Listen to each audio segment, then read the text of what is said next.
The sun hung high over the California hills that Wednesday afternoon.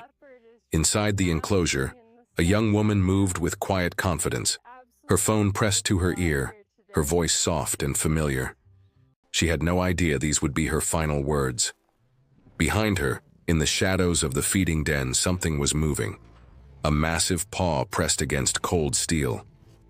The door began to lift, and in the seconds that followed, everything she loved, everything she lived for, would become the very thing that ended her. This is the story of Dianna Hanson, a dreamer, a believer, a woman who saw beauty where others saw danger. And on March 6, 2013, she learned the oldest truth in the wild: love is not enough to tame a lion. Dianna was never afraid, not of the dark, not of storms, and certainly not of lions. She was the kind of girl who chased sunsets and believed the world had magic in it, tucked away in places most people were too afraid to look. Her father used to say she was fearless, but it wasn't recklessness. It was something purer. It was passion.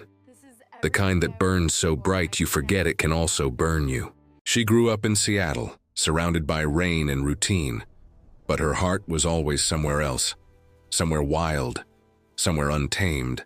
She dreamed of Africa, of golden plains and amber eyes watching from tall grass, of roaring thunder that wasn't from the sky, but from the chest of a lion. When other kids wanted to be doctors or teachers, Dianna wanted to walk with tigers. She wanted to know them, to understand them, to prove that love could cross the line between human and beast. By the time she was 24, she had already lived more wildly than most ever would. She studied at Western Washington State University, where she didn't just read about big cats. She worked with them, 3 tigers, 1 lion. She cleaned their cages, fed them raw meat, watched them play and sleep and stretch in the sun.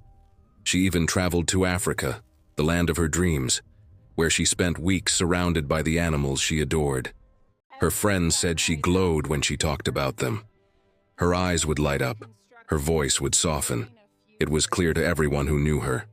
This wasn't just a job. This was her calling. In January 2013, she landed an internship at Project Survival Cat Haven, a big cat sanctuary tucked into the rolling hills of Dunlap, California, about 45 miles east of Fresno.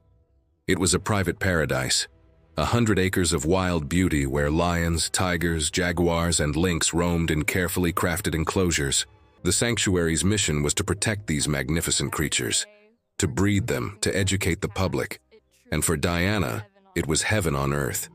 She had only been there 2 months, but she had already fallen in love with 2 cats in particular, a tiger with stripes like brushstrokes and a lion named Couscous. Couscous was a Barbary lion, a rare and powerful male with a golden mane that rippled when he walked. He was 5 years old, in the prime of his strength, weighing somewhere between 350 and 550 pounds of pure muscle and instinct. Dianna loved him. She talked about him to her father over the phone. She smiled when she saw him, and maybe in some quiet corner of her heart, she believed he loved her too. But there was a rule at Cat Haven, a rule that Dale Anderson, the sanctuary's owner, made crystal clear. No one except him was allowed inside the big enclosures when the lions or tigers were present. It was for safety. It was for survival. Because no matter how well you knew these animals, no matter how many times you fed them or spoke softly to them, they were still wild. They were still predators. And predators don't think like we do. Dianna's father later said she had been frustrated. She wanted more. She wanted to be closer to the cats, to be inside the cages with them, to feel the electricity of standing beside something so powerful and beautiful. But they wouldn't let her. And maybe that frustration lingered. Maybe it made her careful, or maybe it made her careless. We'll never know for sure. Couscous was not a monster, he was simply a lion. And lions are not cruel. They are not evil. They are what they have always been. Hunters, killers, survivors. Born with claws that can tear through flesh like paper, jaws strong enough to crush bone, reflexes honed by millions of years of evolution. A lion does not need to be angry to attack. It does not need a reason. It only needs instinct. Barbary lions, like Couscous, are among the largest of the lion subspecies. Males can weigh over 500 pounds. Their manes thick and dark, their bodies built for power. In the wild, they once roamed the mountains and forests of North Africa, feared and revered by those who lived near them. They are now extinct in the wild, survivors only in sanctuaries and zoos, ghosts of a wilder world. But even in captivity, even raised by humans, even fed by hand every day of their lives, they are not pets. They are not safe. Experts have said it time and time again. Craig Packer, a lion ecologist from the University of Minnesota, once warned that lions may seem relaxed, even cuddly, but they react to situations with the reflexive instincts of a shark. They don't pause to think. They don't hesitate, they act. And when they act, it's faster than a human can blink. Luke Dollar from National Geographic's Big Cats Initiative put it even more bluntly. Treating a big cat like a pet is ill-advised. These are wild animals. This is not Simba from The Lion King. Couscous had never attacked anyone before. He had never shown aggression. He was well-fed, well-cared for, comfortable in his home. But comfort does not erase nature. And nature, when it wakes up, is unstoppable. March the 6th, 2013, started like any other day at Cat Haven. The morning was cool and clear, the kind of California day that feels like a postcard. Dale Anderson, the sanctuary owner, had a school visit scheduled. He and 2 other workers were taking one of the cheetahs to an exhibit, leaving the sanctuary quieter than usual. Only 2 people stayed behind, Dianna and 1 other worker. Around midday, Dianna was assigned to clean Couscous's main enclosure. This was routine. The lion had been fed and was supposed to be secured in a smaller feeding den, a separate cage within the larger space. The protocol was simple. Lock the lion in the feeding cage, enter the main enclosure, clean, and leave. The lion stays separated. The human stays safe. It had worked 1,000 times before. But not today. At approximately 12:30 in the afternoon, Dianna entered the main enclosure. She had her phone with her. She was talking to a coworker, her voice light and casual, probably about nothing important. Maybe about the weather. Maybe about what she'd do after work. Maybe about Couscous himself, we'll never know. But the conversation was normal, calm, unremarkable. And then it stopped. Mid-sentence, the line went dead.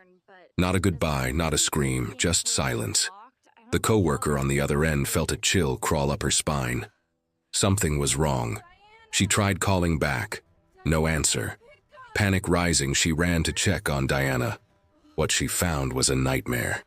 Investigators would later piece together what happened in those final, terrible moments. Couscous had been in the feeding den, just as he was supposed to be.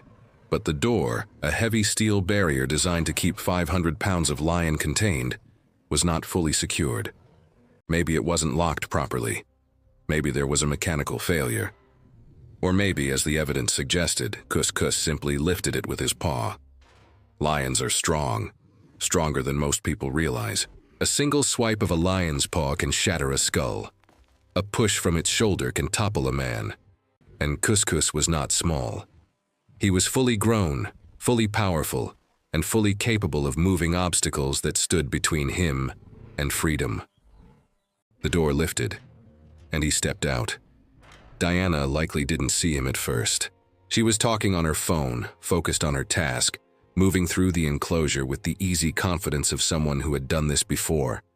But lions are silent when they want to be. They stalk, they wait. They close the distance before you even know they're there. And then, in an instant, everything changed. The phone fell from her hand. The call ended, and Couscous was on her. It happened so fast, there was no time to scream. No time to run. No time to fight. One moment, Dianna Hanson was a young woman with dreams and plans and a whole life ahead of her. The next, she was gone. The Fresno County coroner, David Haddon, would later confirm what everyone feared.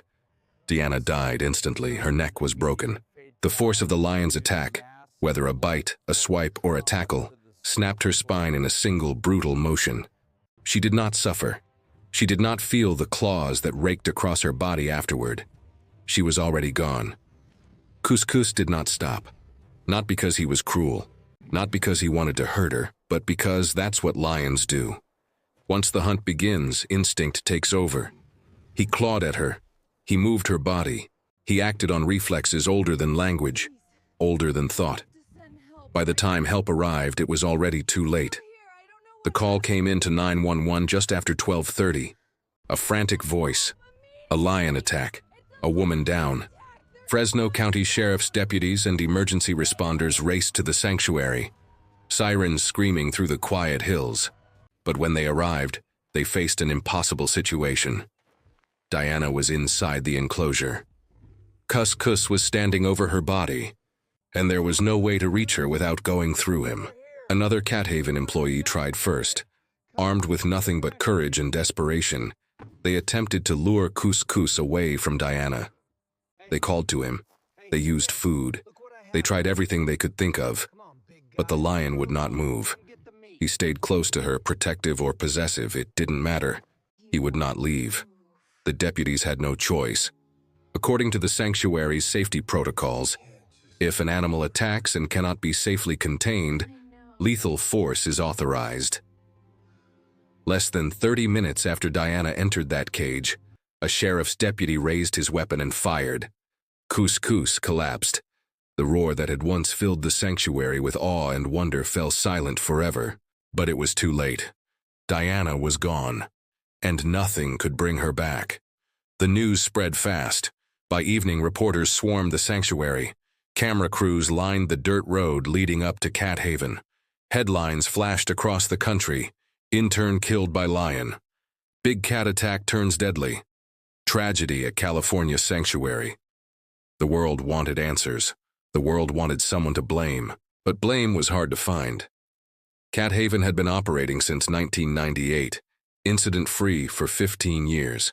Federal inspectors from the U.S. Department of Agriculture had visited multiple times, always unannounced, always thorough. There had never been a violation, never a warning. The sanctuary followed protocols. The animals were healthy, well-fed, unstressed. By every measurable standard, Cat Haven was safe. So what went wrong? Kalosha launched an investigation to determine whether employees had been properly trained, whether safety protocols were followed, whether Dianna should have been in that enclosure at all. The U.S. Department of Agriculture examined Kus's behavior, his diet, his stress levels, looking for any sign of abnormality. But there was nothing. Kus had not been sick. He had not been starving. He had not been abused. He was simply a lion. And lions are dangerous. Dianna's father, heartbroken and grieving, spoke to the media with a grace that stunned everyone. He did not blame the sanctuary. He did not call for laws or lawsuits. Instead, he said he believed it was a tragic accident. He believed the facility had followed its protocols.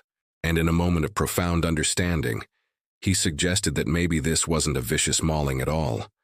Maybe it was rough play. Maybe Kus didn't mean to kill her. Maybe, in his own way, he was just being a lion. The family also expressed relief that she had not suffered, that she died instantly, that she did not feel pain. It was the only small mercy in an ocean of grief. But questions lingered. Dianna's father admitted he was confused. He said Dianna had told him they wouldn't let her into the cages with the big cats, that it was against the rules, that only Dale Anderson, the owner, was allowed inside when the lions or tigers were present. So why was she in there that day? Was it a mistake? Was the protocol broken? Did she choose to go in, believing it was safe? Or was she told to? We may never know the full truth. What we do know is that on that Wednesday afternoon something went wrong. A door was not fully secured. A lion escaped. And a young woman who loved animals more than anything in the world paid the ultimate price. Experts weighed in, their voices somber and certain. This was not the first time something like this had happened, and it would not be the last. In 2003, Roy Horn of the famous Siegfried and Roy duo was mauled by a tiger during a Las Vegas performance. He survived, but barely. The tiger, Monty Core, had been raised by Roy since birth. They had performed together for years, and yet in one moment instinct overrode everything. Craig Packer, the lion ecologist, reminded the world that these animals may look calm, may seem gentle, but they are hardwired to react with the speed and violence of a predator. They don't think, they don't hesitate, they kill. It's what they were born to do. Luke Dollar, from National Geographic, echoed the same warning. Anthropomorphization, treating wild animals as if they were human, as if they could love or understand or choose not to hurt, is dangerous. It creates a false sense of security. It makes people believe they are safe when they are not. And it leads to tragedies like this. Dianna loved lions. She believed in them. She believed they could be understood, that with enough care and respect, humans and big cats could coexist. And maybe she was right. Maybe in some perfect world, that dream could be real. But this world is not perfect, and lions are not pets. In the days that followed, Cat Haven remained closed. The sanctuary fell silent. The other animals, tigers, jaguars, lynx, continued their routines, unaware of what had happened. But the people who worked there, the people who knew Dianna, carried the weight of that day in their chests like stones. Dale Anderson, the owner, was devastated. He had built Cat Haven with love and care, dedicating his life to protecting these animals. And now one of them had killed someone. Someone young, someone passionate, someone who reminded him why this work mattered. The media eventually moved on. The headlines faded. The cameras left. But for Dianna's family, the pain did not fade. Her father posted on Facebook, his words raw and broken. He wrote about how much she loved couscous, how he was one of her favorites, how she used to smile when she talked about him. And now he was gone too. Both of them, lost in a single, senseless moment. There is no moral to this story that makes it easier, no lesson that brings her back. But there is a truth, hard and cold and undeniable. Wild animals are wild, no matter how much we love them, no matter how much we study them. No matter how close we get, there is always a line. And when that line is crossed, nature does not forgive. Dianna Hanson died doing what she loved. That is a comfort to some, a tragedy to others. But it is the truth. She walked into that enclosure with a phone in her hand and a heart full of passion, and she never walked out. The last sound she heard was probably not a roar. It was probably silence. The kind of silence that comes just before everything ends. The kind that reminds us how fragile we are, how small, how mortal.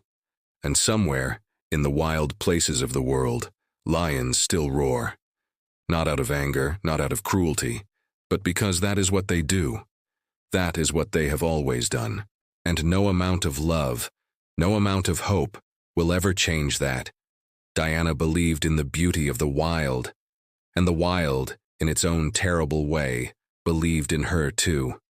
Enough to remind her, in the last seconds of her life, that some things cannot be tamed. Some things cannot be loved into submission. Some things are meant to remain dangerous, meant to remain free. And that perhaps is the most heartbreaking truth of all. Rest in peace, Dianna Hanson. May your love for the wild be remembered. And may your story remind us all to respect the power of the creatures we share this world with.